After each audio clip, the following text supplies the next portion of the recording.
दोस्तों नमस्कार। आपके अपने चैनल घटना चक्र नॉलेज पर आप सभी लोगों का बहुत बहुत स्वागत है। तो आज हम फिर से लेकर उपस्थित हुए हैं जो हमारी घटना चक्र पूर्वावलोकन की श्रृंखला चल रही थी इतिहास की, जिसमें हम पिछली क्लास में जो प्रश्न किए थे उसके आगे आज हम मुगल कालीन संगीत कला एवं चित्रकला से संबंधित सभी प्रश्नों को जितने भी घटना चक्र पूर्वावलोकन द्वारा पूछे गए हैं उनको आपके सामने या आपके साथ में डिस्कस करते हैं।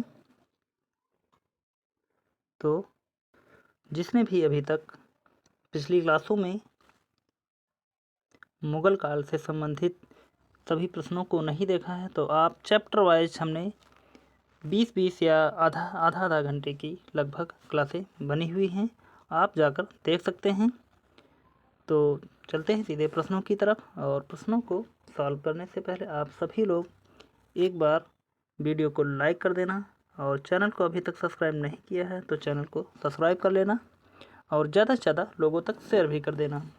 तो चलते हैं फिर पहला प्रश्न देखते हैं। आज का पहला प्रश्न है, मुगल चित्रकला के विषय में कौन सा कथन सत्य है? ए युद्ध दृश्य, बी पशु पक्षी और प्राकृतिक दृश्य, सी दरबारी चित्रण, डी उपयुक्त सभी। तो यहाँ पर इसका पहले का उत्तर बताइए। देखते हैं कौन सा उत्तर आप लगाते हैं। तो यहाँ पर मुगल चित्रकला के विषय में पूछा जा रहा है कौन सा कथन सत्य है। तो इसका सही उत्तर देखें तो यहाँ पर हो जाएगा डी उपयुक्त सभी। प्रश्न सही, यानी कि युद्ध और दृश्य की मुगल चित्रकला में बात की जाए तो यह भी सही है, पशु पक्षी और प्राकृतिक दृश्य की बात की जाए तो यह भी सही है, और दरबारी चित्रण यह भी सही है। तो इस प्रकार हमारा सभी उत्तर सही हैं, इसका हम लगा सकते हैं, डी हमारा हो जाएगा। अगले प्रश्न की तरफ बढ़ते हैं। और आप इस क्लास को किसी भी एग्जाम के लिए ले सकते हैं क्योंकि इससे संबंधित किसी भी एग्जाम में क्वेश्चन आते हैं। तो दूसरा प्रश्न देखते हैं, चित्रकला की मुगल शैली का प्रारंभ किया था? ए अकबर ने, बी हुमायूं ने, सी जहांगीर ने, डी शाहजहां ने। तो इसका सही उत्तर देखें क्या हो जाएगा। तो यहाँ पर इसका सही उत्तर देखें तो हो जाएगा हमारे पास बी हुमायूं ने चित्रकला की मुगल शैली का प्रारंभ किया था। अगला प्रश्न देखते हैं। अगला प्रश्न है, किस मुगल शासक ने चित्रकारी के लिए कारखाने बनवाए? ए हुमायूं, बी अकबर, सी जहांगीर, डी शाहजहां, ई उपयुक्त में से कोई नहीं या उपयुक्त में से एक से अधिक। तो यहाँ पर दिया है मुगल काल शासक ने चित्रकारी के लिए कारखाने बनवाए थे, वह सम्राट या राजा या बादशाह कौन था? तो यहाँ पर सही उत्तर की यदि बात की जाए तो हो जाएगा हमारा ए हुमायूं। अगला प्रश्न देखते हैं। अगला प्रश्न है, चित्रकला की मुगल कलम भारतीय लघु चित्रकला की रीढ़ है, निम्नलिखित में से किस कलम पर मुगल चित्रकला का प्रभाव नहीं पड़ा? ए पहाड़ी, बी राजस्थानी, सी कांगड़ा, डी कालीकट।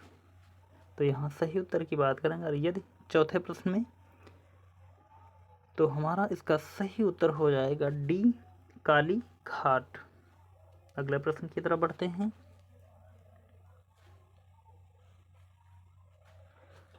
अगला प्रश्न यदि देखें तो हमारे पास अगला प्रश्न दिया गया है, दास्तान ए आमिर हमजा का चित्रांकन किसके द्वारा किया गया था? और 4 ऑप्शन दिए हुए हैं, तो इनमें से आप हमें कमेंट करके भी बता सकते हैं और आपके साथ तो हम डिस्कस कर ही रहे हैं। और आप एक जगह पर पेपर पर नोट करते रहिए कि हमारे कितने उत्तर सही हुए हैं। ए अब्दुल समद दिया है, बी मंसूर, सी मीर सैयद अली, डी अबुल हसन। तो यहाँ पर इसके सही उत्तर की बात करें तो हो जाएगा हमारे पास इसका सही उत्तर ए अब्दुल समद। अगला प्रश्न,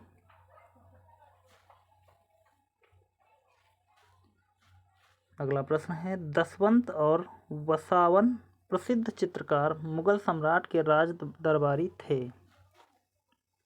ए अकबर के, बी जहांगीर के, सी शाहजहां के, डी औरंगजेब के। ई उपरोक्त में से कोई नहीं है, उपरोक्त में से एक से अधिक।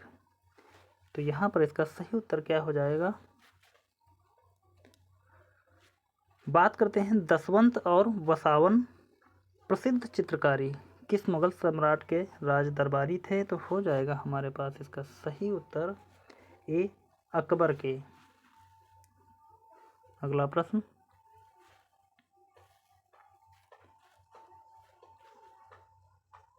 नंबर दिया है यूरोपीय चित्रकला का प्रवेश किसके दरबार में हुआ?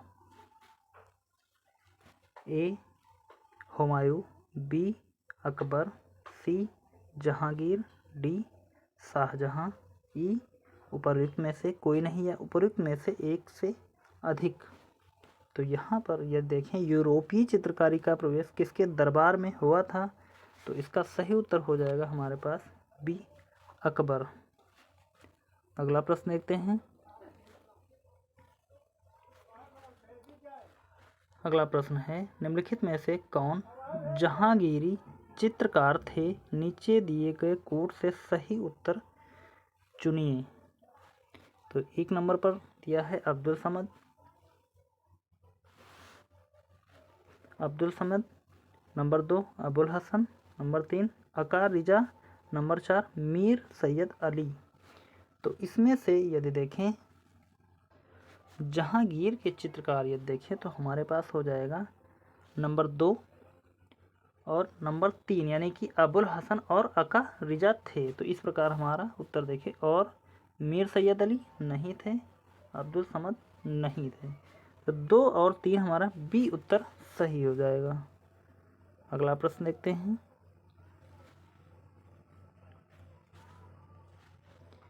मुगल चित्रकला ने किसके शासनकाल में उन्नति की?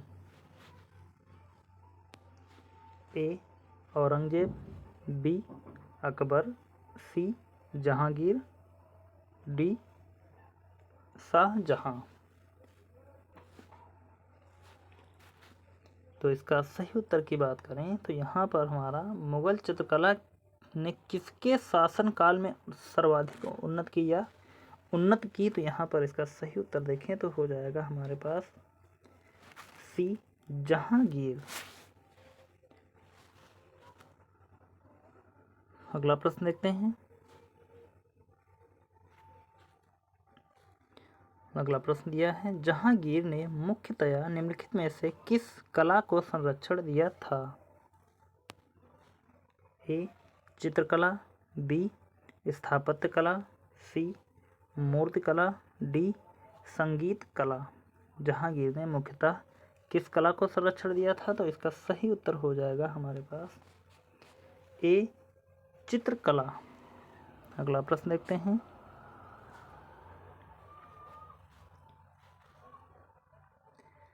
इनमें से किस मुगल सम्राट ने सचित्र पांडुलिपियों से ध्यान हटाकर चित्राधार एल्बम और वैयक्तिक रूप चित्रों पर अधिक जोर दिया? ए हुमायूं, बी अकबर, सी जहांगीर, डी शाहजहां। तो यहाँ सही उत्तर की बात करें यदि तो हमारे पास हो जाएगा दिए हुए ऑप्शन के अनुसार सी जहांगीर। अगला प्रश्न।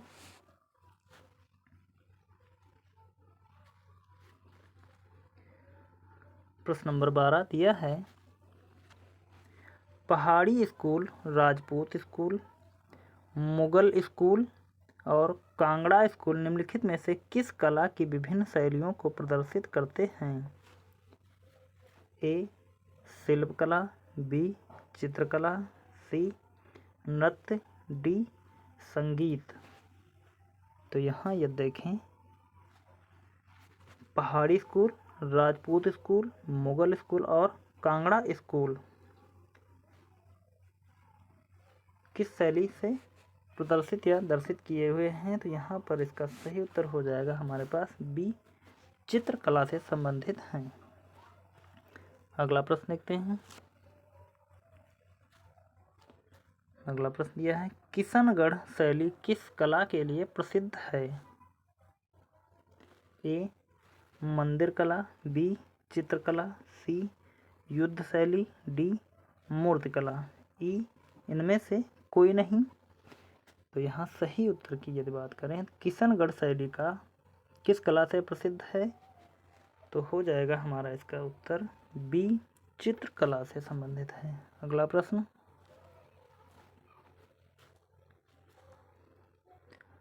निम्नलिखित में से कौन सा एक संगीत वाद्य बजाने में औरंगजेब की दक्षता थी? ए सितार, बी पखावज, सी वीणा, डी उपयुक्त में से कोई नहीं। तो संगीत वाद्य बजाने में औरंगजेब किसमें रुचि रखता था? तो इसका सही उत्तर हो जाएगा हमारे पास सी वीणा बजाने में औरंगजेब रुचि रखता था। अगला प्रश्न, है हमारा, प्रातः काल में गाया जाने वाला राग है? ए तोड़ी, बी दरबारी, सी भोपाली, डी भीम पलासी। तो प्रातः काल में गाया जाने वाला गीत जो है हो जाएगा इसका सही उत्तर ए तोड़ी। अगला प्रश्न, तानसेन, बैजू बावरा और गोपाल नायक जैसे संगीतज्ञों ने स्वामी हरिदास से प्रशिक्षण प्राप्त किया था। स्वामी हरिदास के अनुयायियों ने कितने संगीत अर्चना केंद्र स्थापित किए हैं? ए 5, बी 4, सी 3, डी 2। तो यहाँ बात करते हैं सही उत्तर की, तो हो जाएगा हमारे पास ए 5। अगला प्रश्न देखते हैं। अकबर के शासनकाल में ध्रुपद गायकों में सम्मिलित थे? 1 तानसेन, 2 हरिदास, सी सूरदास, 4 बिलास खां। नीचे दिए गए कोड से इसका सही उत्तर का चयन करना है। तो कोड के माध्यम से यदि देखें हम, तो हमारे पास हो जाएगा तानसेन और हरिदास। और 1 और 2 यदि देखें तो हमारे पास इसका सही उत्तर निकल कर आएगा ए 1 और 2। बढ़ते हैं अगले प्रश्न की तरफ। अगला प्रश्न है, प्रसिद्ध तानसेन का मकबरा स्थित है? ए आगरा में, बी ग्वालियर में, सी झांसी में, डी जयपुर में। तो इसके सही उत्तर की बात करें, प्रसिद्ध तानसेन का मकबरा स्थित है ग्वालियर में।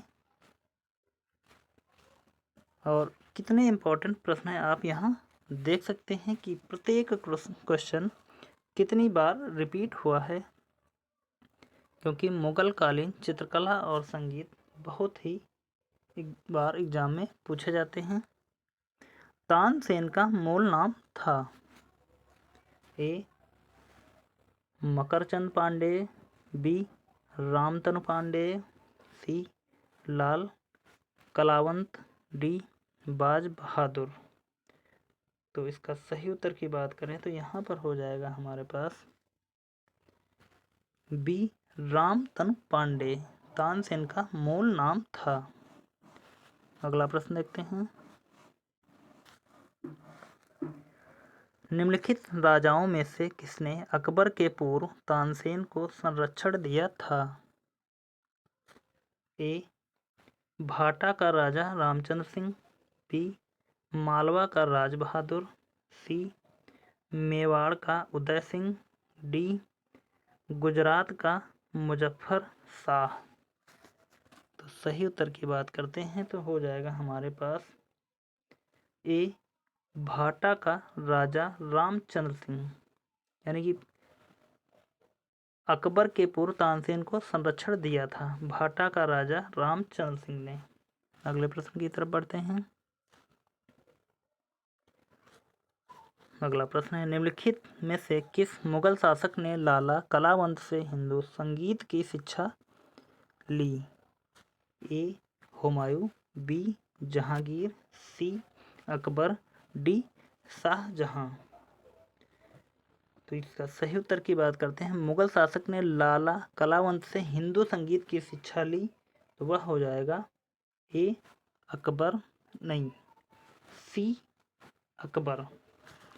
तो मुगल कालीन चित्रकला एवं संगीत से संबंधित जितने भी प्रश्न घटना चक्र पूर्वावलोकन द्वारा बनते हैं तो आपके साथ हमने डिस्कस किए हैं, और इसके आगे की क्लास में हम मुगल साहित्य से संबंधित प्रश्नों को डिस्कस करेंगे। तो उम्मीद करता हूं कि आप सभी लोगों को वीडियो अच्छा लगा होगा। यदि अच्छा लगा है तो सभी लोग आप चैनल को सब्सक्राइब कर लेना और वीडियो को लाइक कर देना और ज़्यादा से ज़्यादा लोगों तक शेयर भी कर देना। और यदि कोई त्रुटि होती है तो प्लीज़ आप कमेंट करके हमें ज़रूर बताएं। तो मिलते हैं फिर अगले वीडियो में, तब तक के लिए धन्यवाद। जय हिंद।